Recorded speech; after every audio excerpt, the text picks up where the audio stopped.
When you have dumb joints, you can do dumb exercises. And you can have healthy feet and have problems up the chain, but you cannot have unhealthy feet and then have not be affected up the chain. The ideal situation is your feet should be trained as a byproduct of everything else. It's like if you're just doing the static stretching, right? You don't own that flexibility. You might be able to passively, bring that leg up, but you're not owning that movement. It's not going to carry over into a sport or any type of activity that you're doing. If running feels difficult, you're doing it wrong. Too many people overvalue effort and undervalue grace.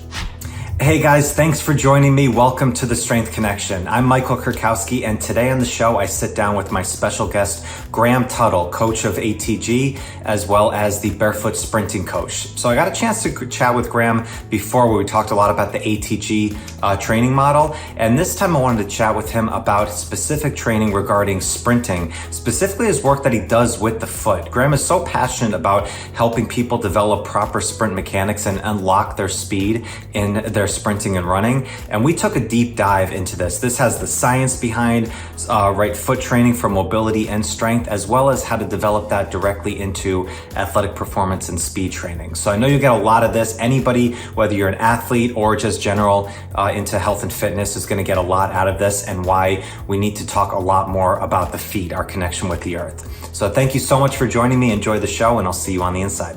And here we are again. Graham, it's good to see you, man. Thank you so much for taking the time. I'm excited to chat. It was my pleasure. Love the time getting to talk to you.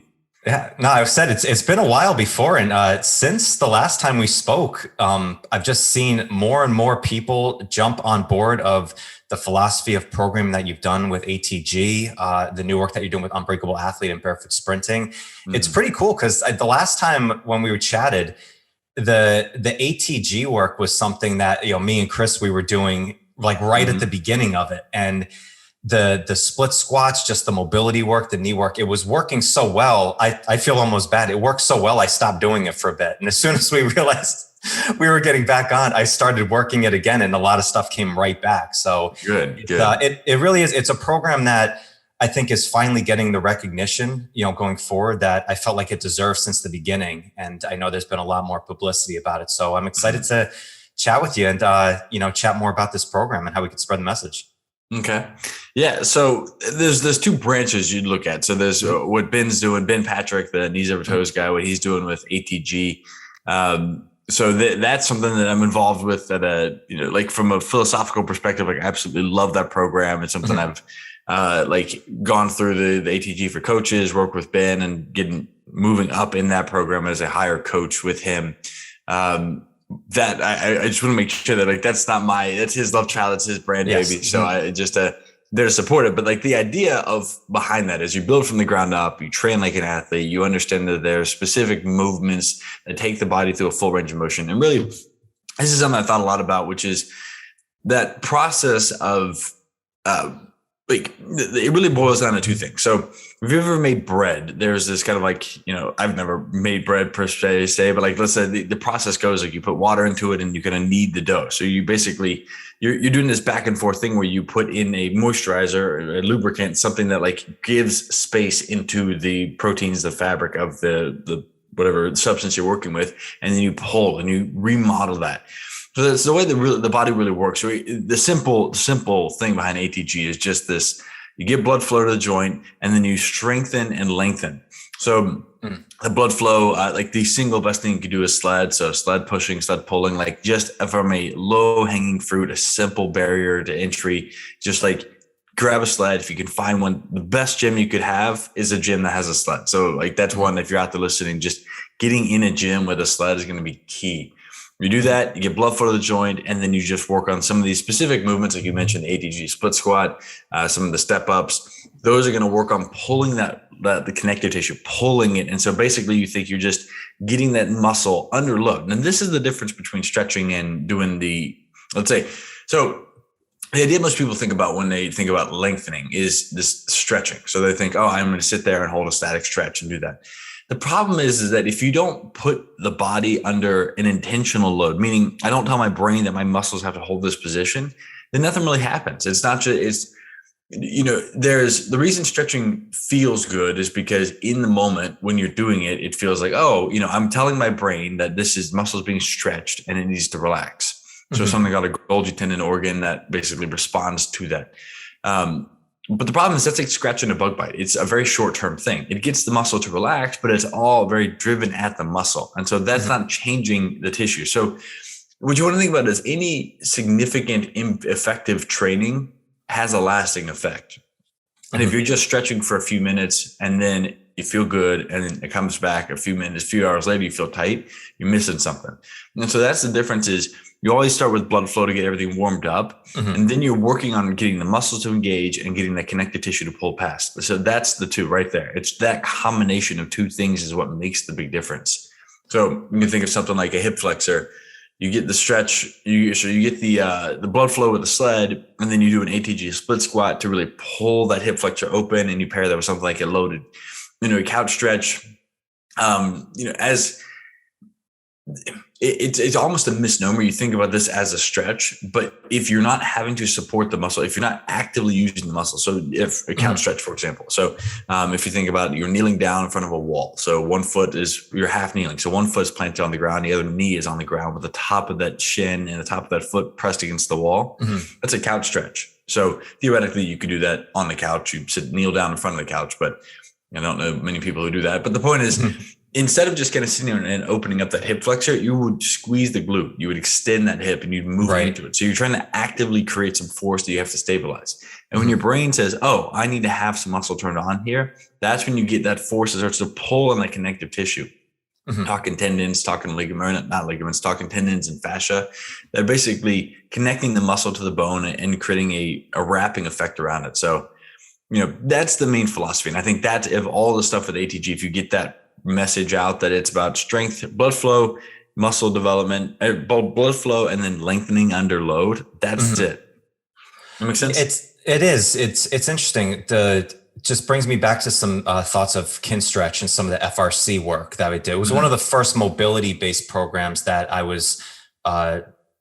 saw that added really the strength component in with the mobility, which is a huge point because it's like if you're just doing the static stretching, right? You don't own that flexibility. You might be able to passively, bring that leg up, but you're not owning that movement. It's not going to carry over into a sport or any type of activity that you're doing there. Yeah. But it's the lengthening and the connection. I think when we go back to like things like yoga, I think like there's a misconception of yoga means stretching a lot. It's like, well, if you're getting benefits from yoga, there's the strength component. Like you said, there's that stability able to control the movement while you're lengthening it. So yeah, maybe you're doing a stretch, but you're adding that strength piece into it. That's so effective. And that I think it seems like the method of ATG and that work is huge. It's on that same philosophy route from there. But going back really quick to the walking backwards and using the sled on there. I got a chance to listen to Ben Patrick when he went on Joe Rogan's podcast recently, with the, huge platform. And he said so much, like the one thing that he does every single day is the sled, walking backwards each day from there. What is it about that? I didn't get, fully the full benefit of that before. What is it about the walking backwards and especially using it with the sled that's so beneficial? So I just spent the last weekend down with him in Florida. And so I guess long weekend, so 4 days, but he does it every day. It's funny. So there's two sides of this. So what you want to think about is walking backwards on a sled is like a really restorative thing. So apparently, as I understand it, it was the logging industry. I think it was in northern, Charles Poliquin is kind of the real first guy that popularized this and realized and took this from basically the world. A lot of things that we take from, let's say, like we have as like standard for how do we do things now came as happy accidents in the past. The logging industry, I think it was northern England, northern Europe, where they would just hook this belt on. They would basically put a teeth into a tree that had fallen, the loggers, and they had to pull it out. So they would have a belt. They just put it on their hips and they would just walk back. That idea of basically pulling on something, they realized they had these big, strong quads and healthy knees. And so Poliquin kind of took that as like, all right, what does this look like to bring to athletes in training? And so the main idea is that when you're walking backwards, so we're talking about this idea of blood flow. Now, this can kind of get in the weeds a little bit, but it's simple once you think about it. There's short and there's long range training. So short range muscle. So think about your arm. If you take your arm and you bend it and flex your bicep, that very last bit right where your forearm is touching your bicep, that's short range motion. So if you just stay right there and pulse, that's going to be very muscle dominant. Anytime you feel a cramping, that's short range training, so to speak. Long range training is when you stretch that out. So if I were to lay on my back and then do a bicep curl, so basically I let the arm, like a chest fly. So I have a dumbbell and I let the arm hang, and then I'm really stretching that out. Now, and then if I move there, that's long range training. I mean, the connective tissue is being pulled. So it's a very uncomfortable stretch. Now, this is what we talk about, this idea of blood flow, specifically with short range training and then long range training. So it's short and long, back and forth. Now, the thing about the sled is you think about if you are using the sled, and let's say you've got this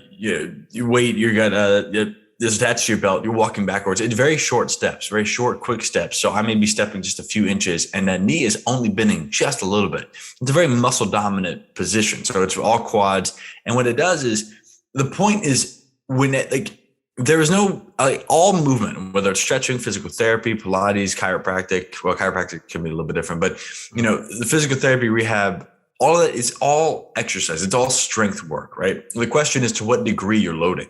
So the question is, if you have knee pain, at some point you can bend that knee. And so by moving backwards, you're not loading it concentrically in the sense that you're not loading it eccentrically in the sense that you are stepping and having to load. So most people, their knees hurt when they have to squat and bend down, for example, or their ankles when they have to load it and kind of press into it. Now, by sitting back, you can find the more your knees hurt, the shorter step you take. You can find an undercut point where you can get in and move without pain. And when you can do that, you can get blood flow to the joint. So by leaning backwards and walking backwards, you're basically doing a very short range of motion with the knee to get a lot of blood flow to the joint. Now, one of the things that I think is really valuable for people to understand is that the point of exercise is to teach your body how to move again. Injury happens when we load passive structures like bones and joints. Bones should not be touching each other in most cases. They really are suspended in synovial fluid and fascia and muscles and tendons. They're really suspended in the body. They allow a leverage. So our muscles pull on bones to create, let's say, a longer moment arm that gives us leverage for how to move. But the opposite side of that is most people that don't know how to move end up moving very passive. And this is one of the things that I've gotten really passionate about with my specific thing, feet, ankles, and running. Yes. Is that most people just kind of like roll from heel to toe and they're very passive. It's an impact heavy movement for their body. Now, that being said, understand that when we're looking at this, it's like, we have to train those muscles to activate and to support the body. And part of that is remodeling the fascia, which fascia is this connective tissue that wraps around. It's like spider web or gift wrap that wraps around every part of your body. So it's a spider web, like the very, very matrix of connective tissue, which is like collagen and some water, some elastin that basically wraps around every single thing. So that's one of those things, like if you stand up, put your hands overhead, you stretch to the right, stretch to the left. A lot of that is getting into some of that fascia because you've got these lines that run over 12 major lines run all around your body. Now, this is where we look and say, when we're using the sled is such an effective thing because it's a very dumb movement, so to speak. It doesn't require skill. It's just a very simple, I push and I find the lowest onboarding point that I can do without pain. And I start there. And once I get the blood flow there, then the muscles will start to engage. And once the muscles engage, you start to lift the bones off of one another, so to speak. And they start to give us space. So then at that point, we're feeling good. And then we start working on the connective tissue. So the sled is the best place to start from getting that restorative position. But it's not going to, like, you can't just do the sled and like, oh, that's enough. Like if you're in pain, you have to start to remodel some of this connective tissue to really get that spider web, so to speak, strong enough to support for the long term. Gotcha. Now that's backwards on the sled. Forwards on the sled is how we start to get more. So this is where you could do a lot of good, especially at the feet and ankles. So if you start backwards, get some blood flow to the area. Most people have never moved their toes. They can't. And so you think about it, it's like if you have a dominant hand, you can write. Your handwriting may look bad or good, but at least it's better than your non-dominant hand. Part of that is coordination. So this is where I've personally kind of said, all right, that model of short range training and long range training works for basically the body. The problem is if you can't move the joint, you can't get to a point where you have the ability to do the short range training. So let's say someone with the feet, most people, like if they get in the sled, one of the things they're going to have difficulty is you get turf toe or plantar fasciitis where they can't actually stretch and move that. So there's a different approach there we could talk about in a minute. But the main idea is going forward on the sled allows you time to really get into those toes, to push through the ankle, push through that calf, lower leg and hip, and drive through. So it's really waking the body up from the ground up. And so the combination of those two, where I'm walking backwards as a restoration thing to get blood flow and restore those knees, and then I can start to walk forward, that if you are healthy as an athlete, as a runner, as an individual, as a field sport, you name it, as a person, if you are healthy, this sled back and forth where you're pushing and pulling, just continuing to load that and get stronger and stronger, bang for your buck is probably the single best functional exercise you could ever do. So there's best is always a relative term, but if you want to look at like long-term athletics, and even Charles Poliquin, who's coached 286, 268, 286, one of those two Olympic medal athletes, it's like he got to the point where it was like, if an athlete's healthy, the only thing he'd really do is just put him on a heavy sled. Like that's the single best thing you can do to improve that. So, if you're not healthy, that's when you have to like undercut that with a few other things to develop that. But that's the beauty of the sled, and it's so accessible and available for so many people. It's just really, just kind of getting that low hanging fruit, so to speak. Right. It's interesting. I love how you said it's kind of one of the dumb exercises. Like anybody can do this. And I was going to ask you, like, if they're cueing, it's like, it doesn't seem like there's really, you don't need to cue. It's just really, probably lock out some, things, especially if you're pushing it, like, keep your shoulders stable. But overall, pretty much any level from there, this is something that you can do right off the bat on a daily basis. Yeah, agreed. And this is, I don't know if this is true. I've just kind of drawn a distinction. It seems to me they're dumb joints and they're smart joints.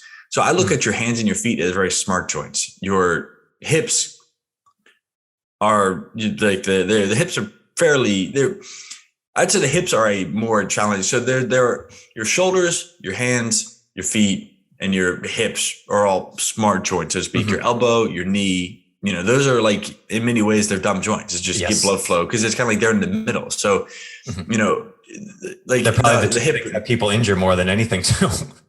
Yeah. And it's one of those things where like, so when you have dumb joints, you can do dumb exercises, and it works, right? So this is, and again, I go back to I don't want to draw a distinction of saying like they're better or worse. It's like you may have dysfunction and pain, but it's just understanding that the process of getting back to that is like, some of these areas. So for example, I say this because the sled is probably the single best thing you could do across the board. But so let's take the foot, for example, right? A lot of people have what called Bunion. So hallux valgus, basically that the sesamoid bones. So you've got there's 26 bones in the foot. So you got your tarsals, which are the 7 bones that are right under the ankle, like the tibia. Then you get your metatarsals, which are basically the longer bones that go from the base of your foot to your toes, your metatarsal phalange joint. So what people think is the ball of the foot, it's actually called your metatarsal phalange joint. Then you've got your rays, so your toes. You've got your or phalanges is another word. So 1, 2, 3, 4, 5, right? Big toe is the first one, pinky toe is the 5th one, and there's 14 little bones in there. Now you think about this as right at the base of that big toe, you've got 2 bones that are called sesamoids. And so those basically function. And so people that can't bend that big toe, they can't extend it, get what's called turf toe. And so that's basically, some people call arthritis, which unfortunately, all of these things, they may have a different progression, but they're almost always just as simple. Like your foot's not strong enough. And so the load's being placed somewhere. Therefore you get this issue, whatever. I don't even put a lot of stock into what it's called, whether it's turf toe, whether it's sesamoiditis, whether it's plantar fasciitis, whether it's a Liz Frank fracture, whether it's Morton's neuroma. Like you can go down the list of all the stuff and it's like, all right, well, how do I fix it? It's the same way to start. Right. Okay. It's the same process. Undercut it with the simplest thing and you go there. But so think about it now. If you've got a bunion, right? So this is one of the biggest things of like all the things people think about when it comes to dysfunction at the foot. If you can't move your big toe, it's like not being able to move your thumb. Now take your thumb and put it against the rest of your hand and see how much that changes your life. Just if your hand, your thumb is like stuck there, like, you're like, it just, your thumb can't move. Yeah. That would absolutely change your life. It is not different. So it's just there is never a time you would use your glute where your big toe would be on the ground. Functionally speaking, you would never not use if your glute needs to engage. So you go to physical therapy. This blows my mind. And so this is coming from like when I have my origin stories, like I had a really bad ankle sprain my freshman year of college. And I was, they did physical therapy. They didn't even take my shoe off. And it was something I didn't think about at the time, but like they go through physical therapy, do some band stuff and like do some ankle circles and like, I guess you're okay now. And because they just get you when you're out of pain. And then, I remember my like rehab was going out with a buddy who threw a football to me and I kind of doing some like very gentle ginger cuts left and right. I'm like, I guess I'm okay now.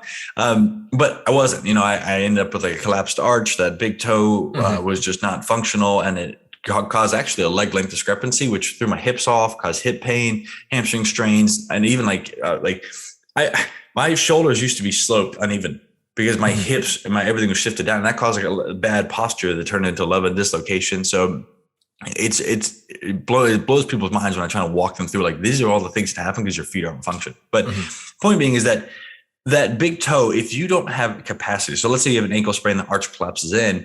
One of the things that happens is if the ankle rolls in, that big toe, like think about it. Look at your hand, for example, the further out my thumb spreads, the more I'm able to cup and create that arch. So notice if I bring my thumb in, I lose that arch, that like, let's say the arch, which is you think about, so with your foot, you've got your medial longitudinal arch, which is what people think of in the arch or the inside of the foot, your lateral longitudinal arch, which is on the outside. And then you get your transverse, which goes across the balls of the feet. Now, if I take that thumb, for example, and I lose that, I lose the ability to cup. I can't create that cupping feeling.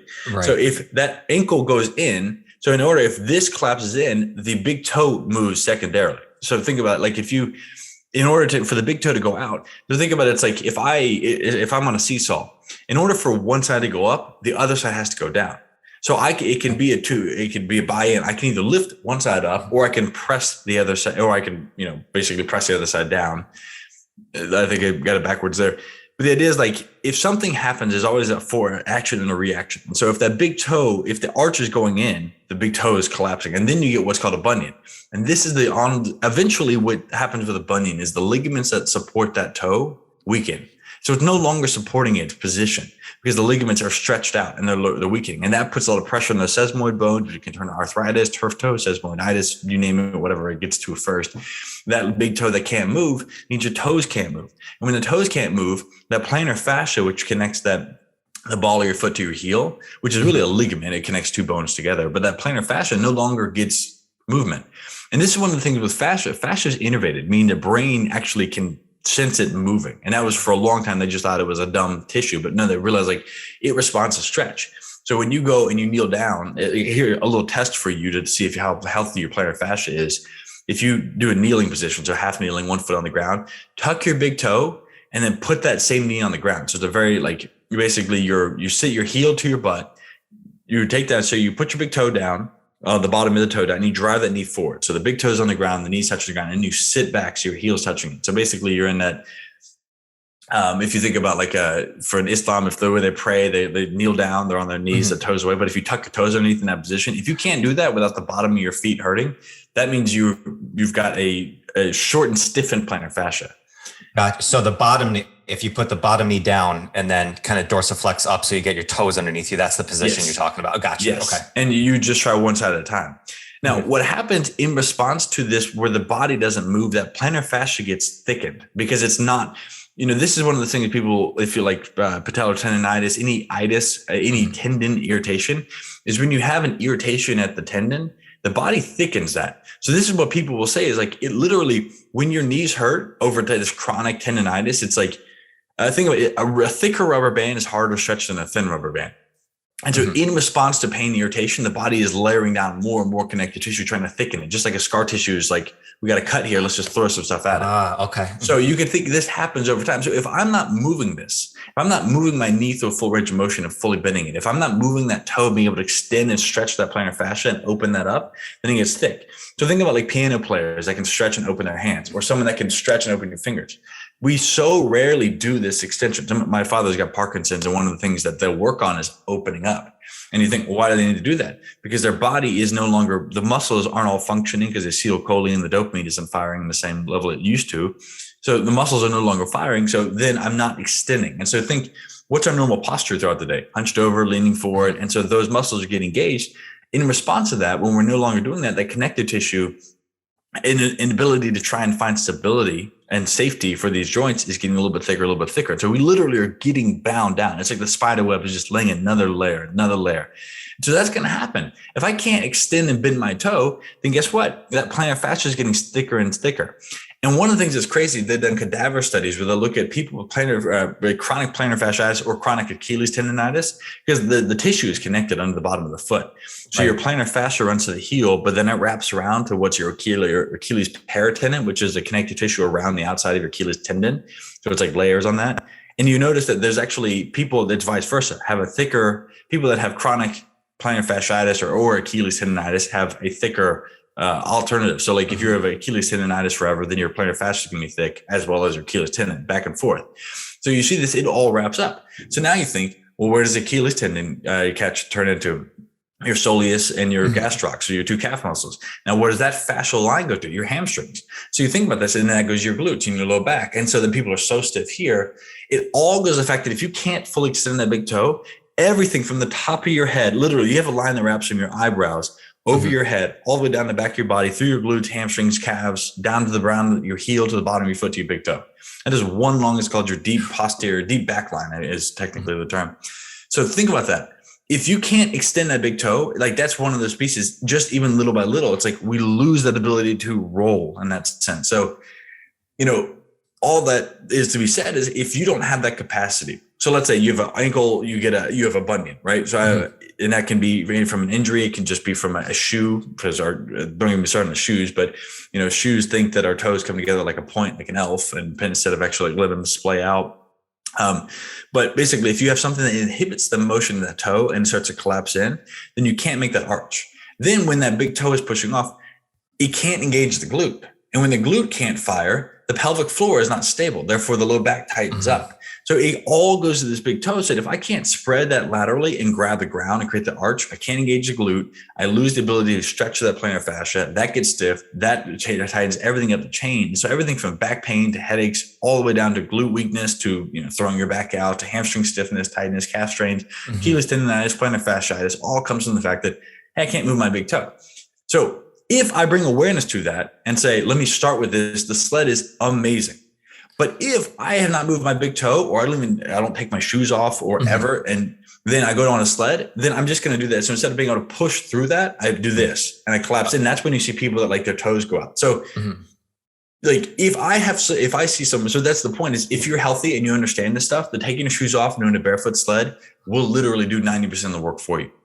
But if you have a history of ankle sprains, you have any other pain, maybe this is the hammer I see the world in, but if there's something going on, like your back tightness, anything that's going on, let's say, where is this going down to the point? Like you can have healthy feet and an unhealthy body, but you cannot have an unhealthy body and healthy feet. Make sense? No, sorry. You can have healthy feet and have problems up the chain, but you cannot have unhealthy feet and then have not be affected up the chain. I have never met someone that doesn't like, oh, my feet are like my knees hurt, but my feet are great. It's like you can have issues that happen. I don't know if the wording of that is, but there's a square and a rectangle. No, totally. Yeah, I totally understand it.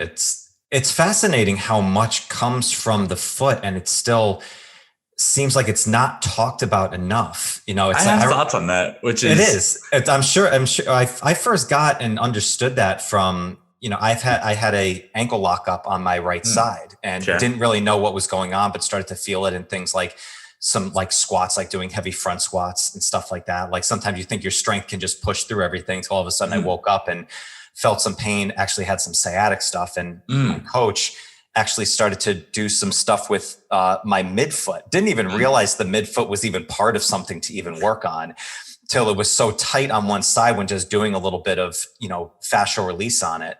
And then all of a sudden just opening that up, started to feel just a little bit difference of it. And then the other part was my girlfriend's a ballet dancer and teacher who can just spread her toes like you spread your fingers on that. When I'm like, that is not a skill I ever even thought was possible on there. But you realize how powerful the foot is. It's the connection to the ground, but still it's something that we don't talk about enough. So think about this from the perspective of, and so this will help people get into it because they go, it's the foot. So think about it. If you take a look at your forearm, right? So you have some muscles in your hand, right? So some of the intrinsic muscles of the hand. I think the hand and the foot are the same structures. They've just evolved over time, though you have a heel, right? So in the same, there's a lot of things that you could make analogies for, but think about that. So you have some muscles in your hands that do intrinsic, like gripping and holding, right? But most of the muscle in your hand most of the muscle that does that work is in your forearm, right? Your forearm and your bicep. But I can't move that by itself. The fingers become the proprioceptive connective point to say, I want to turn that on. So if I can't move my fingers, I can't stimulate those muscles in the forearm to activate. And so people go, I got tight calves, I got restricted ankle range of motion. It's like, can you move your toes? No, why does that matter? Well, because if you can't move your toes, you can't trigger those calf muscles to engage. And it's like, if that's the thing you want to understand, is it's not about like, there is a point of having, because this is where there's two parts of the disconnect, three parts. One of which is there is hundreds of millions, if not billions of dollars money has been spent to say, you need shoes. What shoes are you wearing? I will get people, I say, my everything hurts when I run. Well, let's talk about your feet. And they'll go, what shoes should I wear when I run? We can make this is a little bit better choice, but you really got to start with your feet. The shoes are causing some of your issues. Well, what shoes should I wear? No, shoes are causing your issues. What shoes should I wear? Like they've been like, think about the last time. It's weird to see someone without shoes. Yet billions of people right now in the world live without shoes. So it's actually more people live without shoes than with shoes, and in the history of humans. So that's one part of it, right? So people have been enculturated to think that, yeah, I need to wear shoes. But it's like, okay, shoes can be a technological benefit, keep you from getting cut or bruised, which is good. But, on both sides, they make this argument too, which is like, you hear Vibram or Vivo or Barefoot or any barefoot shoes will say, oh, these shoes will fix your feet. Just like Nike and Hoka will say, these shoes will fix your feet. It's like, shoes will never fix your feet. Like, that's the first part. So, right. So people have a fundamental educational disconnect, which is saying that they've been told for years that these will do the work for you. But it's like, it could never be the case. That's one part. Two, there's some puritanical Victorian era Judeo-Christian shame around feet. So it's interesting. You look at Jesus. What was the craziest thing he did as an act of service? He got down and washed his feet, right? Yeah, exactly. So, but think about that. There's dirt, there's disgust. If you wear a shoe, it's where you touch. There's like, you would never touch. When that guy, and I think George Bush, I forget what country he was in, but the guy threw a shoe at him. It's like, it was like 90s, I think, in 2000s. But like, the idea is like, you throw your shoe at someone, like that's a sign of disgust. So there's a whole lot of disgust around the feet, which I think is a whole different level, but that's part of it, right? So we're built into that. It's like, oh, your feet are nasty and dirty, and people get this kind of weird, don't look at my toes. That's an interesting thing. But then the other side of that is a fetishizing of it, which I think in the healthiest version is appreciating the fact that if someone has healthy feet, they can do whatever. So think about it like, you talk about like what slavery, like if you want to like take away someone's freedom, you take away their feet. You look at the Chinese foot binding. Really, in many ways, they said it was aesthetic, but it really keeps these women crippled. So like, you don't need a cage with no doors if you can't run. So like but like the health of someone's feet determines their capacity to survive. Because if something hurt your foot, you're dead. And so healthy feet are a sign of vitality. Freud would talk about it's like, it's the foot fetish, or like Ramanchan, I forget his name. He talks about like the neural mapping of the prefrontal cortex and the homunculus, which is like where the sensory thing is, and it's beside your genitals. Therefore, it's like there's a fetish there. I think in many ways it's people just misunderstand the fact that like there is, just like you look at the broad shoulders, symmetrical face of a male, or the wide hips and large breasts of a woman. It's like they're signs of healthy reproductive things. It's a biological health thing that we're looking at. Yeah, okay. Our brain sees that and goes, that's a healthy person that would be able to like move and contribute. That's the second part. So it's just like, that's the part there, but it's like, there's a third one, but it's like people don't think about it because it's like they've been trained to not think about it. And so it's on multiple levels. So it's like, okay, let's look at what this feels like. Because then once your feet get back, it's like the shoe can be a benefit, but it's an interesting part. I think that it's really interesting. Have you ever read the book? It's a great fantasy book called Name of the Wind by Patrick Rothfuss. No. So it's like Harry Potter on steroids. It's a really cool story, and there's a lot of different theories behind it of stuff. But there's a point in it where the main character, he's homeless for a few years, and then he's going to university, and he needs a pair of shoes. He hasn't worn shoes in 3 years. And there's a great story of the shoemaker who owns the store and is looking at his foot and talks about the wealthy who have never had to work a day in their life, and they come in with these beautiful pink feet. And he's like, and he looks at his feet, and it's almost like a sign he sees of respect. Like, you've gone through stuff in the world, because his feet have been dirty. They've been, worked. You can see the strength that they have in it. It was almost like a sign of reverence that he had for this guy. So he gave him a pair of free shoes. Wow. I just read that like this weekend, so it's fresh in my mind as I'm reading this book. But it's I've known a lot of barefoot style training and the benefits from it, from being, a kettlebell guy, where we do a lot of work with strength and, with strong first.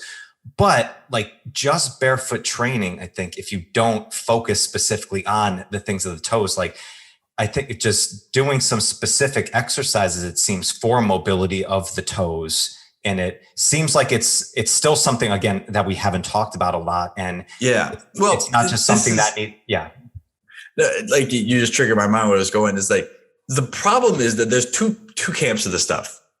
No one gives a fuck about being able to move their toes. Like, they just don't care, because that's the physical therapist, the chiros, the doctors who say, well, we want to get your foot function back. For what? Like, people don't care about moving your feet in and of moving your feet. They can't write, they can't play the piano. And it's really not the point, right? This is one of those things where, like, because this thing is like, so that you can, like, that's what people are missing, is they talk about that. Oh yeah, you have good connection with your feet. Why do I care about that? So that was the third thing I was thinking, is that when people do talk about training their feet, it's like, I want to restore motion to my toes and feet. It's like, no one cares, but they care about running. They care about jumping. They care about sprinting, because it lets them live their life and do this stuff. And when you go, there's multiple numbers. I can't seem to dial down which is exact, but there's anywhere from 7 to 200,000 nerve endings. Anywhere there's this large discrepancy, I'm like, I don't think something's weird here, but there's at least 7,000 nerve endings in the foot. There's, think about this, like, that proprioceptive feedback. Your foot would have been the main thermometer for the ground, for the world, to say the firmness, the texture, the density, the sharpness, the temperature. Like, that's how your body would have sensed and feel that. So in many ways, wearing shoes disconnects us from the ground.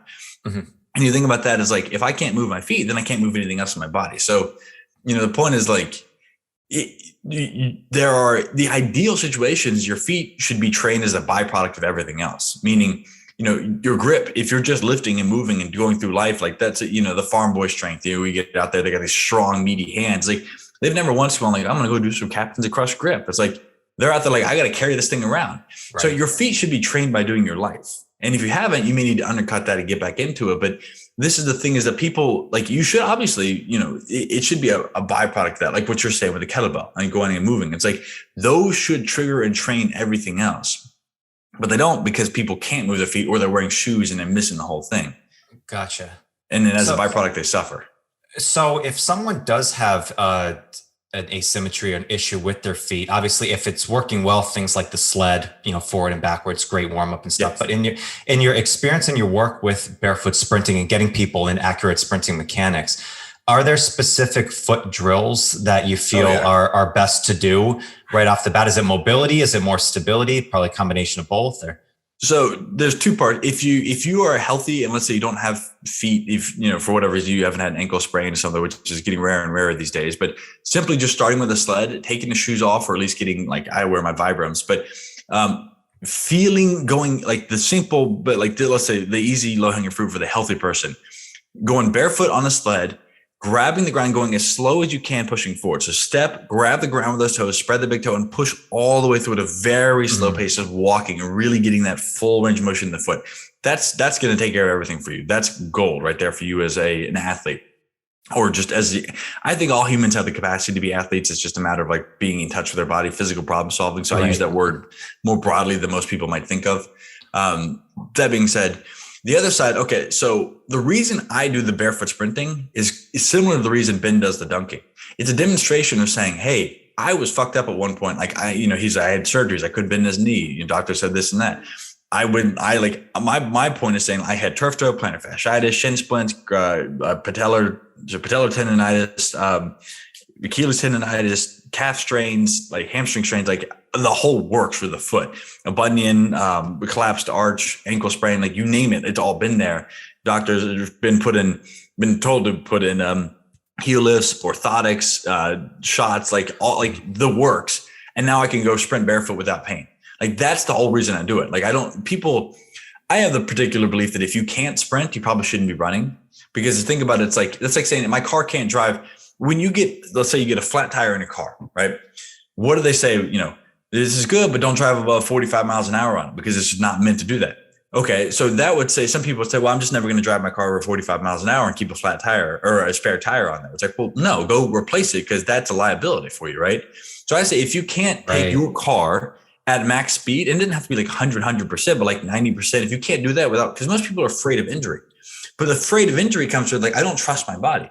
And if you don't trust your body, there's a good reason for that. So let's do the work to have trust in your body so you can do this. And once you have the ability to go 100 miles an hour, then you can drive 45 with no problem at all. The only difference between a tendon tear and a tendon irritation or strain is degree of loading.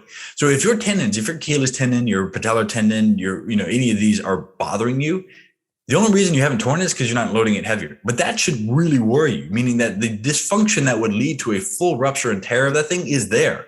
It's just a matter of not being in people like, well, I'm just going to do that. Good luck. Next time you go out when it's icy and you don't plan to slip and fall and your tendon gets stretched, there you go. It's like no one plans to tear a tendon, but then they go snowboarding or they go jump or they fall or something happens. So all that to be said is like, these are the things we want to study. Like the reason I do the barefoot sprinting is a demonstration. Like, you can do this. I just go and do it. And like, if I can do this, anyone can do this because of what I've come through. Like that's what I want to encourage people on. That being said, I actually find that I'm faster and have better grip and more explosive when I run barefoot, which is a different thing too. But the point is, like, if you're trying to your question, if you're trying to get back to this point where you want to restore that capacity, I read there's three main parts of what I do. So I have a program called Ready to Run, which is a 28-day rebuild for this. So like that's the full context. I got a full book I've written about it and all the stuff that goes with it. But the three things I always tell people is there's three parts. One of which is differentiating the toes. So restoring motion in the toes. So this is called the hand-foot glove. So you take your fingers, you grab your foot, and you just wrap your fingers in between your toes. So basically you put your your 4-digit fingers, and then you put those in there and you're going to start to press in there. At first, it's going to be very painful because your toes are probably not going to spread. And so here's a little of the story. I was down working. I was at Ben's gym over the weekend, and one of the guys is coming in with some knee flexion, and I'm just born to coach. And so I'm jumping in, working with guys, and he's doing his stuff. And one of the guys, like, he can't squat all the way down. I'm like, take your shoes off. And he's like, all right. So then he's like, he can't bend his feet. And this guy can jump. So his eyes are looking at the rim. And this is as a consequence of he's got very long tendons. He's so explosive. But as a consequence of that, what you end up getting is he doesn't have the stiffness and tightness. Like a very stiff rubber band allows you to be explosive, but it can also put you at risk for injury because you have very little leeway. Meaning it's like a tree. A rubber band that's so stiff and tight can just like shoot things really off. But if it gets even just past that excessive, what you can do, that's when you get like crazy athletes that will tear or strain a ligament. It's like, so that's a different conversation about like the trade-off between like what it looks like to have passive versus active stability. But the point is, right, I grab his foot and I'm starting to work. So like first you can like press in your thumbs to the arch, to the balls of your feet. Mm-hmm. Remember, there's 26 bones, there's 33 joints, and then there's hundreds of ligaments, tendons, and connective tissue. There's another word for ligaments, tendons, and muscles. Geez, you think I'd remember that one? There's hundreds of those in the foot. It's meant to be pliable, right? If you use your hand and you couldn't like move your hand and move those bones, like there's a reason they're all there. So I grabbed his foot and I just bent his toes, and all of his toes cracked. I'm like, when's the last time you flexed and bent your toes? He's like, I can't remember. His toes were so stiff that they literally, how like when you crack a knuckle or something, It's not like just like he's got cracky knuckles. I'm like, that hasn't happened in forever. And it's amazing. People will think they'll walk around in slides. So many athletes walk around, they wear socks all the time. They walk around in slides or Crocs. When they go out, they wear shoes and they play this sport. They just switch from shoe to shoe to shoe to shoe. And when they do walk, they literally treat their feet like they're flippers and they don't move the toe. Think about like a good dancer. They have got so much differentiation between their hips and their spine, their shoulders, and just it's fluid. And then you think about a bad dancer, they're like, it's Kevin, James, and Hitch. It's like just left and right. Like they can't move their spine. But think about it. Like I talk about this idea when you're on the sled. Make love to the ground with your foot. Like feel that toe melt into it. It's like that. Just be one with it. And there are bones that are going to do that. So that's the first part, is restoring that pliability. So like, we're getting there and I'm moving his toes for the first time ever and they're cracking. And I'm like, whoa, it's just like, that's crazy. So the first thing is called this hand-foot glove. If you haven't noticed, I can do a very long answer to a short question any day. Yeah. Oh, I love it. Yeah. You take your fingers in between your toes and you're just going to start to pull and you move around. And so that's where there's no right or wrong here. You can make circles, you can extend, you can flex, but it's toe spacers, but with your hand.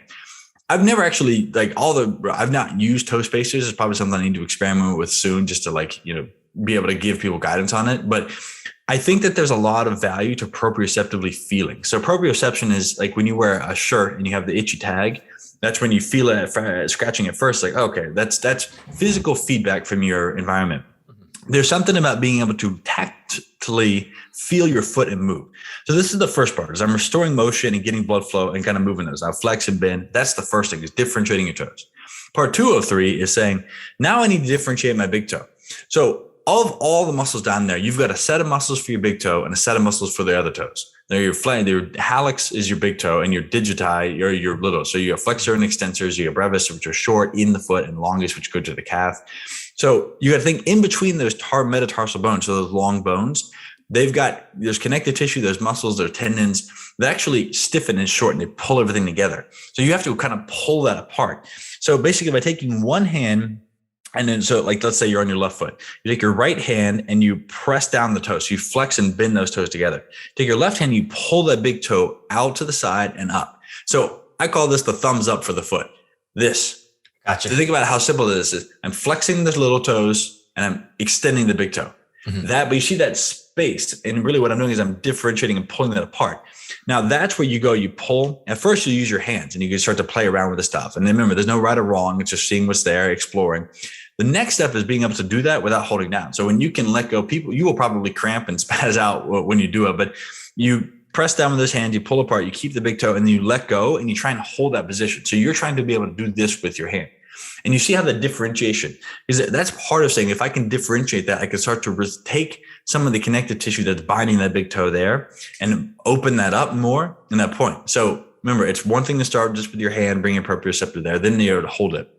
And the third piece is start to understand that the ankle pronation happens. So that's what something, playing around with. And I'll have a TikTok reel coming out with Ben coaching through this called tib turns.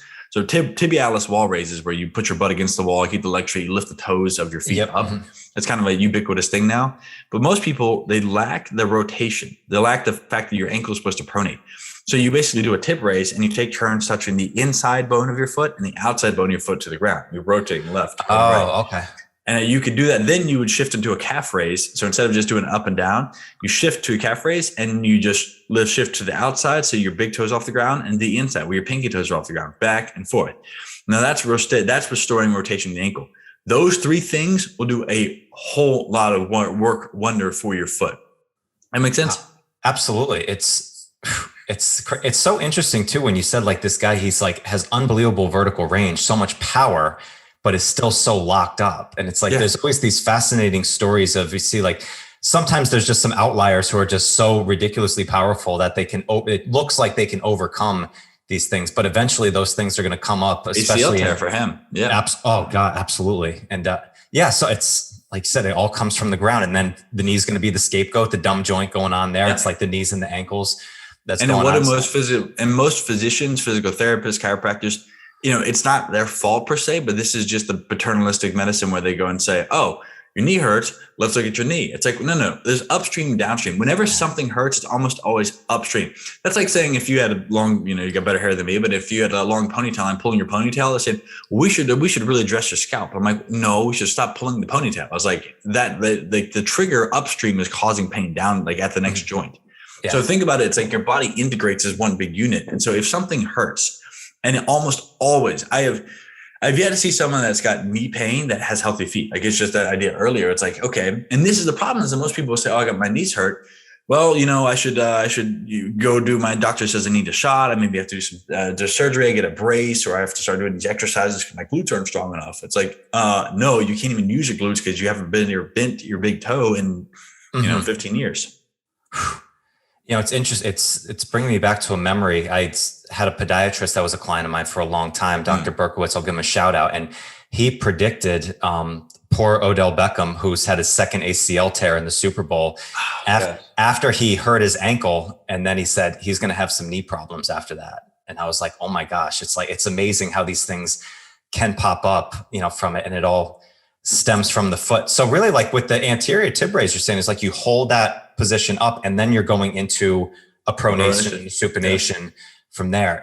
It's always fascinating with looking at asymmetries of stuff. Coming from a background with FMS, like we always looked at asymmetries of left and right, maybe front and back, but not even seeing like deflection and extension of the pronation, supination. So it's like these asymmetries, and we talk about balance all the times, especially with athletics, like, asymmetries can come from anything from here. And it's like, it doesn't mean that your performance is going to lack that day.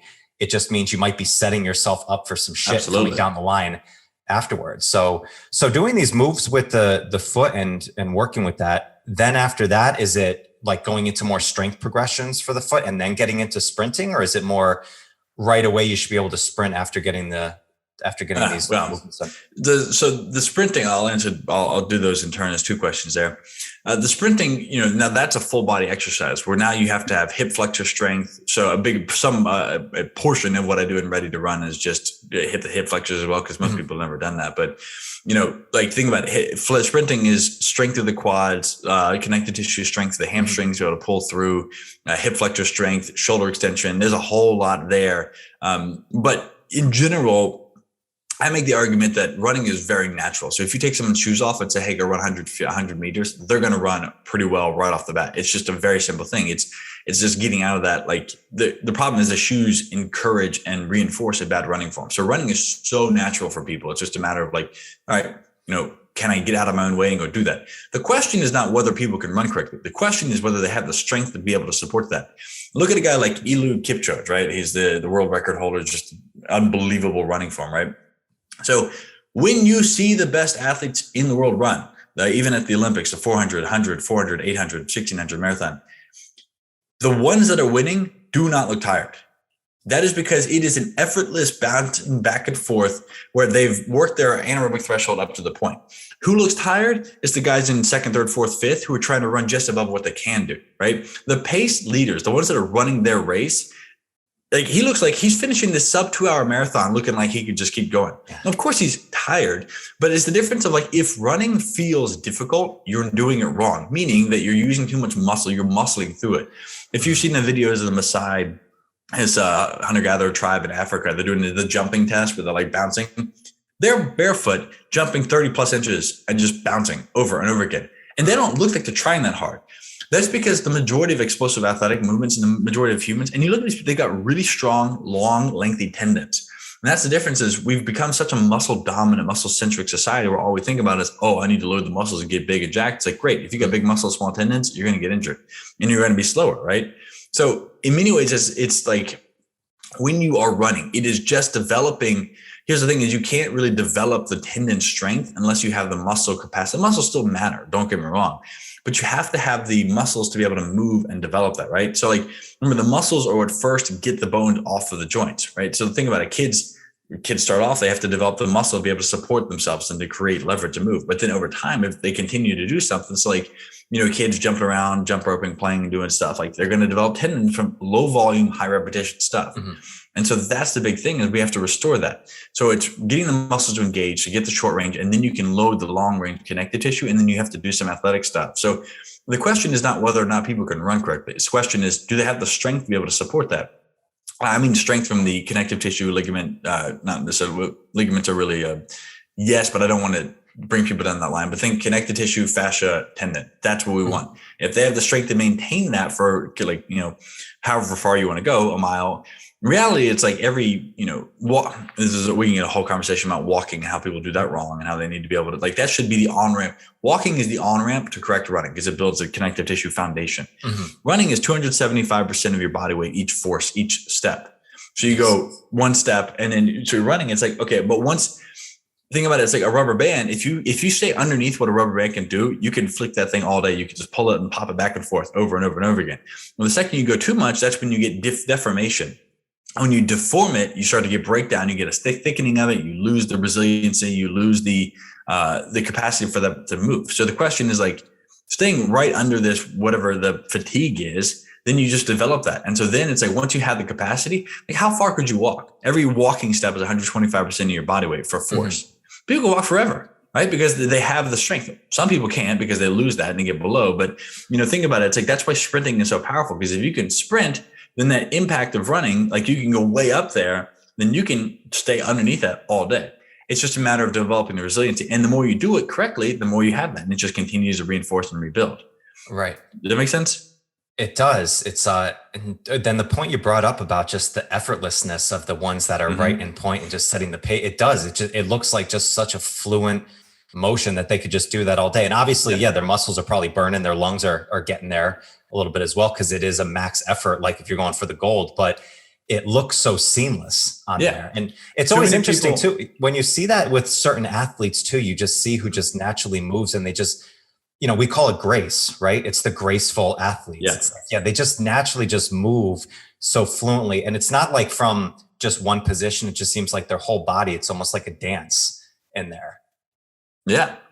That's the beauty of it. So, but you remember, it's like too many people overvalue effort and undervalue grace and athleticism and beauty and efficiency. And like, I was talking with Ben about this the other day. It's like, so I did a set of 3 front squats. And so I got down, the first one was good. Second one was like, that should have been my last one because it was still decent. Third one, I off balance and got back up. But even if I'd made it, I would have had to grind to the rep. It's like, I've gotten to the point where I'm thinking like, if it's not a beautiful rep, it doesn't count. Meaning I don't care if you can grind through 2 more reps, those don't count because it needs to be explosive and fast. And people value 5 more pounds is not going to make or break you. Like, think about the scale of like, I think about this like the ocean. I was out the ocean swimming. And so you wander out in the ocean. It's like, I feel like I'm big because I can't touch the ground anymore. Well, guess what? It still goes on for 1,000, like it goes on for infinity as far as you can care. It's like people want to go and say, that's like saying, I'm out 5 feet from the ocean, from the shore. Oh, I'm out 10 feet. Oh, I'm out 15 feet. It's like, yeah, but guess what? It goes out 10 miles. Like we're playing around with like tiny fractions because there's unlimited weight. All right, oh, good. You can bench press 85 pounds instead of 80. That's good. Well, what about 8 tons? It's like, what about 80,000 pounds? Like, you're not even like, it's silly to try and argue. And like, why would you sacrifice form on something when it's not even, it's an infinitesimally small percentage in the grand scheme, if that makes sense. So it's just keeping that around. It's like, focusing on this one thing, just watching Ben train, he's less concerned about the weight and more concerned about like completely being in that moment and 100% focus on that. And if you were to go and do weight training and close your eyes and just think about the body and just train yourself to move that way and get in that moment, that's such a more effective way. Right. Does that make sense? It does. And it's, going in of doing the 0 program from ATG, which is all just body weight first. And you do that for a long period of time, even before you go to dense and add any weight. Like each movement there's a challenge there because there's such a focus about it of building in. It's like you can make that a very challenging movement, and coming from a strength background where it's like, I've been on the max effort strength and I've been on the other side of more of like the iron cardio, but like you can make these movements look as graceful as possible. You don't need to just add more weight onto it. And it's the same I think it's the same really with sprinting, right? It's like, we think like, oh, get these shoes because that's going to improve your performance right off the bat. It's like, no, like learn to sprint really gracefully barefoot and then maybe go to a barefoot style shoe from there. It's going to give you so much more down the line. Yeah. So the other question you asked was in regard to like, what do you do with your foot to strengthen that? So that's why you start, think about your big toe has 5 muscles that attach to it alone. So there's your local flexion, there's global flexion, there's extension, there's abduction and adduction. Those 5 are all there. And so you got to start thinking, okay, I could do toe spreads. I can do piano keys. I could do toe crunches. I could do foot crunches. I could do arch builders, which are basically grabbing the ground and restoring that arch.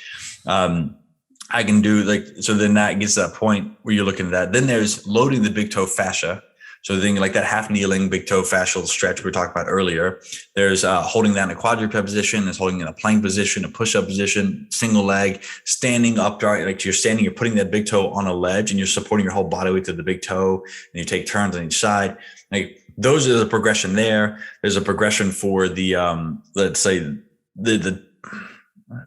okay, I'll keep things simple because then you can look at like the ankle, which the ankle is really just the ankle is a bunch of bones with ligaments attached to it. It's really a flow through joint, but you can start to restore the rotation and pronation. So that's where you look at like the squat circles, different types of animal walks can help there. And then you get to the lower leg. And so that's where the lower leg, the big thing is restoring that pronation and rotation. So like hip turns, the arch shifts left and right to really restore that posterior tibialis. So that's the muscle that runs on the inside of the shin, wraps around the bottom of the foot and lifts that arch up. If you've got a collapsed arch, you almost, or shin splints, it's almost always an issue with your posterior tibialis. And yet there's a whole specific set of movements we can do to develop that most people have never even thought about. Then you've got the muscles on the outside of your shin, your fibularis or peroneal muscles that wrap around and create the lateral longitudinal arch. They go around behind that. Those are actually what stabilize when you make correct foot strike on the outside of that fourth and fifth toe and you pronate across. That fibularis, so there's muscles, if you feel on the outside of your leg, you're going to feel like, little like crayons, you can feel them and it might be pretty tight. Crayons meaning like you could feel like tubes running up because it's a very lean, thin muscle. But that muscle engages to stabilize that fibula, which is a bone on the outside of the body, as it pulls off that to stabilize as the foot pronates and goes across to where the posterior tibialis. The two most important muscles we think about when it comes to stabilizing the foot in the arch, fibularis and the posterior tibialis. And most people have never even heard of those muscles. Right. And like, think about this is the lateral, so medial and lateral component of the leg. And yet we are literally chronically in pain because of this stuff. And yet most people have never even heard of those muscles. To me, that's a problem. So we go through that. And the point is like, they're not huge muscles, but it's like when those become the weakest link, the breaking point, then you have issues. So there are people that, like, I look at this stuff, it's always a means to an end. There are people who are like, oh, this is my specific, something like an institution that's set up such that the continuation of the problem needs to be there. So like, not to speak too broadly about something, but let's say you have, you want to, let's just say, look at the identity politics or anything that's going on now. There's a certain level of when the institutions are finding that demon, once the demon's gone, the institution's no longer been there. Right. So like if, I don't know, let's just say that there's a red woodpecker in my backyard that's endangered. It's like, I'm going to set up an institution and got to save the red woodpecker. Okay. Once I accomplish that mission, my purpose is no longer there. Yet humans don't like that. We don't want to get rid of the paycheck and the purpose. Mm-hmm. Therefore, no, you don't understand. The red woodpecker it's still like it continues to propagate the narrative that we got a problem, even if there's not one. Right. So that's a very broad thing. But the point is that most people that do, like, whether it's surgeons, whether they have a specific type of, rehab tool or technique, they make their thing about like, oh, we're all about the fibularis. It's like, hey, I just need to do the bare minimum training so this functions. Yes. And when the muscle functions again to restore the pain, meaning when you're not in pain anymore, not just like I'm not in pain because I don't do anything, but when I can do whatever I wanted to do and I'm not in pain, you're good. Then it's a matter of, let me get out of the problem things. Like, so I restore my foot and ankle and lower leg so they can function. Then I would just make sure I'm not exacerbating or turning that by wearing shoes, like Nike shoes. So shoes that pinch your toes together literally inhibit the posterior tibialis and fibularis muscles. That's why they're the biggest dysfunction, because I can't spread that trident. So the big toe, the heel, the pinky toe, I can't extend that. Right.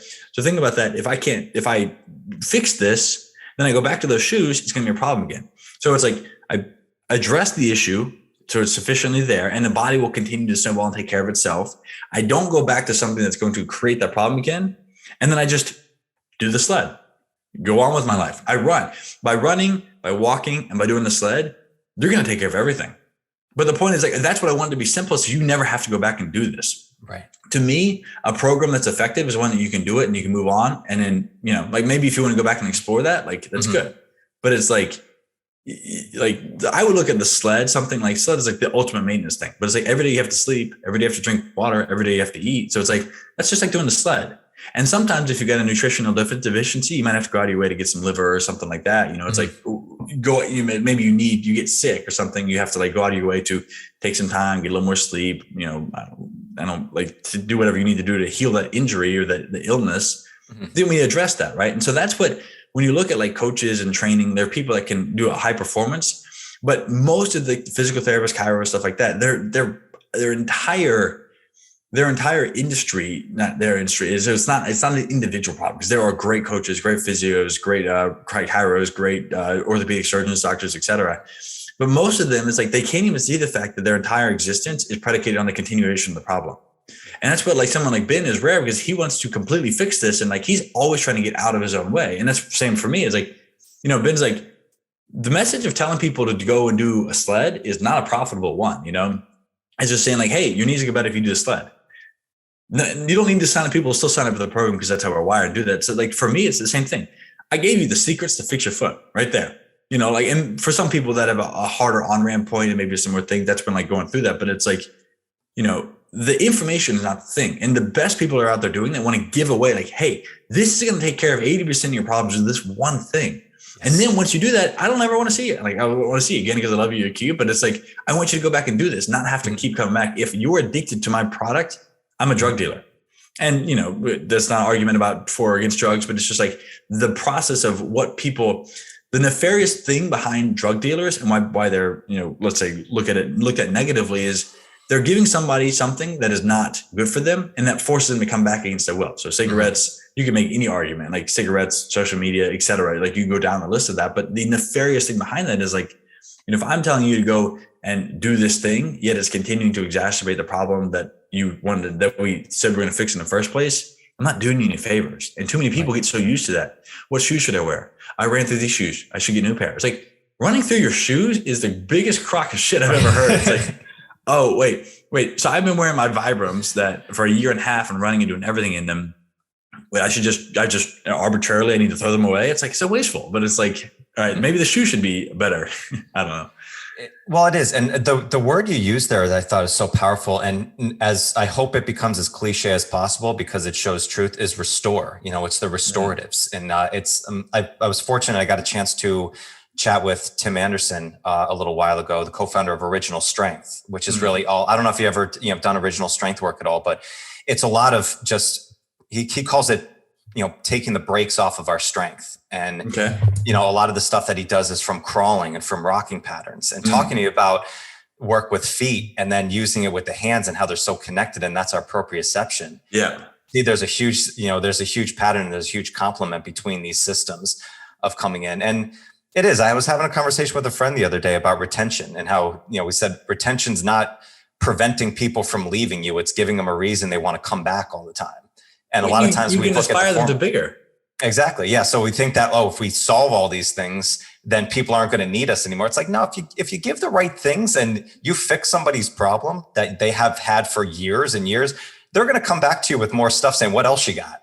And they're going to stay with you for a long time. Yeah. And you can inspire them. Like, I think that's so I put up this little story yesterday. I was out, I was flying back, so I had some time to burn. So I went and found a little park nearby. So when there's a little playground, I'm like, fuck yeah, I'm going to go to the playground. The kids were there. Then I'm like, I'm cool. It's like mom sitting over there looking like, why are you here? Like, because that swing set is awesome and I'm going to get on there. So, but anyways, I found a tree and I climbed up in a tree and I made a little story, but it was the idea that like, I made this comment about like a story post that like, I was just amazed. You go on these airplanes, these flights, it's like, it's a 90-minute flight. Like, do you want to do pretzels and a soda?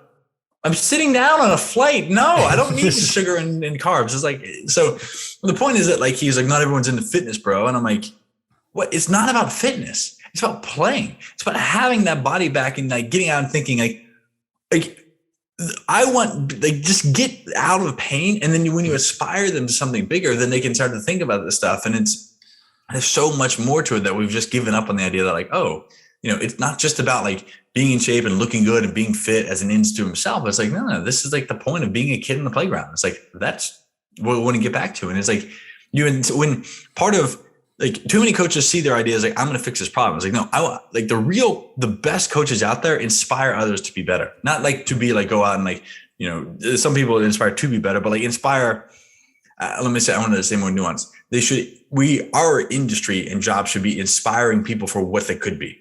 Like, I walk around like I try to maintain a healthy physique and low body fat percentage, but that's not for other people. I maintain that and I'll show that when I take I show my barefoot sprinting. I show the fact that I've got abs, not because I'm like, look how good I am. I don't give a fuck what you think about me. Well, I do, but it's like not that, it's like, I care. I've still got the human part of there, but it's like, it's not like I'm not doing it for you, but I want to be the inspiration of saying like, hey, if I can do this, anybody can do this. And I think that core message of like, that's as coaches is like people have gone out and just like tried a little bit weird stuff and see if it works. And it's like, hey, but you can do this too. And that's the exciting thing is like, It doesn't have to be super complex. I just want you to get the bare minimum of this stuff so you can maintain it and then go out on the playground and play and live your life. Like, that's what I think about is like, if coaches thought about this idea of like, what are we inspiring people towards, as opposed to like, you know, like maybe you start with problems and do that stuff, but it's like, instead of just thinking about like, what's the bigger picture? What am I guiding people towards? It's like, you see yourself as a Sherpa along the way instead of an end result. Like, I'm not the end result for people. I'm just the bare minimum black little dress program to get them going in that direction. Like, that's what I want to be for people. Yeah. And I think you said it right there. It's we should take away that word fitness, right? You know, because if there's almost a stigma behind that, it's like being able to play more, being able to enjoy it more. I mean, that's really what it is about. It's, if you want to go play competitive sports, that's freaking awesome. Athletics is beautiful. It's great. But if you want to just stay healthy and stay fit and be able to be aware of all the limbs that you have and what's going on in your body, it's going to lead you to a lot more joy in your life and keep from there. So, dude, this time flew by with you. This was awesome reconnecting with it. I love it. It's such a fascinating topic, and I think it needs to be talked about so much more because it is, especially a lot of this stuff with the feet. It's our connection to the earth. It's the ground. And whether you're a coach, whether you're into athletics, or whether you're just trying to get stronger and get healthier, like it's something that everybody should apply more and to work with. So keep doing you, man. This stuff is awesome. Good. I mean, it's I think if I can get the message right, because I'm not smart by any means. I'm not dumb. I shouldn't downgrade, but it's like, I'm not like I'm original coming up, but I'm just standing on the shoulders of giants. But I think in one way that Ben's been an inspiration for me is taking something that thousands of people have tried to fix before, the knee thing. It's all about the packaging. So if I can really walk this in a way for people and help them understand that, like, you know, like your feet don't need support. They are the support, like that, like help people understand, have confidence in that, and like really connect them to like what their feet are holding them back from. Like, that's my goal is that like everybody goes through ATG 0 and ready to run, like my foot and ankle program to like really restore that. And then they're good to go. You do those two things, then you can go play on the playground. Like, that's what I want. It's like PE class, be ATG 0, ready to run, go play on the playground. Like, that's it. Like, that's my like North Star, what I'm really driving for, which is why even I get like, no, there's no benefit for me with ATG. It's not like I'm part of the pro. It's not, and it's Ben's thing. It's his baby, and I'm just there to support it. I just love and believe what it's doing, and it's great. So like, the only component I want to add is the fact that like some people, you know, if you struggle with your feet, let's start with that too. Let's tackle the hip, feet, lower leg, and then go play, enjoy your life. And that's what I think, it should be that simple. And I really want to encourage people, you know, like Joe Rogan does a good job of like really breaking down like how simple, like just eating real food and doing this stuff. Like, the people that get caught up in the complexity is like, they're missing the point. It's like most people just don't have the bandwidth to be able to sit there and understand this stuff. So let me make it simple for you. Yeah. Do this thing. It'll be a sufficient solution. And then you like do these two, like the ATG 0 to get out of knee pain, ready to run, get out of foot pain, and then the sled to just maintain it, and then just keep doing that. And you're good to go. And if it's that simple, people are like, okay, I could do this. I could treat this like a course. I could treat this like a PE thing where I've just taken it in a few months to get in touch with my body. And then, you know, there's people that are doing very simple things with the nutrition. It's like the world. And just think about it. Like, my guiding principle is the idea, like the reason I start with the feet, because I want to make the world a better place, right? So there's broad, but it's like, well, how does that connect it? So I think that when people, there's healthy, wealthy, and then when people are not in pain, and then people are not in financial stress and suffering, they automatically, I would say 99 out of 100 times, they automatically turn and say, what can I do to give back? How can I make this better? They appreciate it. They look to say, I want to restore the world around me. I want to maintain and stuff. That's where the body goes. Right. And if they try to get to that point before, this is where you see like an anti-thriving human, like, and not to be too name calling here, but like you see a lot of vegans in a sense, like a lot of them are unhealthy or they're struggling with money. So that pain inside them turns into a very strict, I need other people to do this. And that's where you see the world is burning, you know, you can't eat meat, it's bad, this stuff. Like, they see this kind of very anti-human thriving thing, like nature. There's nature on one hand and humans on the other hand. They're all the same thing. When I see a road, that's nature. Like, it's, you know, it's humans evolution on it, but it's like, there's not a distinction between this is nature and this is human. It's all the same thing. We're animals. So like, when you see the people that get to that point where they like, this is the thing you can't even think about. Like, let's say if you're in financial stress, your pain is, let's say if you are broke or you're starving, you know, let's say you're broke, you're starving, and you break your leg. Which one's going to be the most important one for you? The broken leg, right? Yeah. And then you're going to figure out, okay, I need to eat. And then I think about, okay, how do I make some money in the future, right? So money is stored energy. And if I can't even think about getting enough energy for the day, I don't need to store gasoline for a car trip next month when my car is empty right now. So I say, if I can get people out of pain, then the next step is they'll start to think about problems they can solve, whether they're more present, they have more energy, they have more focus when they're at work. Maybe they think about starting an own idea company. They start to do that. They start thinking about it. And then there's a whole section of tools. And this is something I think a lot about with like business. It's like, okay, how do I solve this financial thing? And then once you get those two down, then they turn and say, how can I turn and give back? That's almost always the progression. But then I say, what's the biggest thing causing people pain? All right, well, it's not fitness. It's not looking, it's this stuff. It's like the biggest thing is people can't even use their feet. And if you can't use your feet, nothing else matters. Like focusing on your knee pain or your hips when your feet are fucked up is like trying to remodel the kitchen or the upstairs bonus room. Mm-hmm. Where you're bound when your basement is flooded and molding. It's like, we got to start with the most foundation, bottom level part. And once you get that done, everything else builds. So I said the most central thing to making the world a better place is fixing people's feet. When they fix their feet, they'll be healthier. When they're healthier, they'll work on the money part. When they have that done, then they turn in, it becomes a magnifying effect. So that is the only reason I started the feet. It's a great message, man. Absolutely. That's the goal. Love it. Absolutely. If people want to check out more of the Ready to Run program, where can they go find that? So social media, either my website, so it's all my name. So grahamtuttle.com is like, they can get more information there, but the simplest, best way is just message me or go to the link on my Instagram. Cool. That's kind of like Instagram. So it's Instagram, TikTok, YouTube, podcast articles, etc. It's all through my name. So if you type in Graham Tuttle, then like it'll be there. But the simplest way, if you want to reach out and just like, I'm a real person. I really run this. I get a program. I do it. I launch it every month. So March 1st will be the next one I'm launching.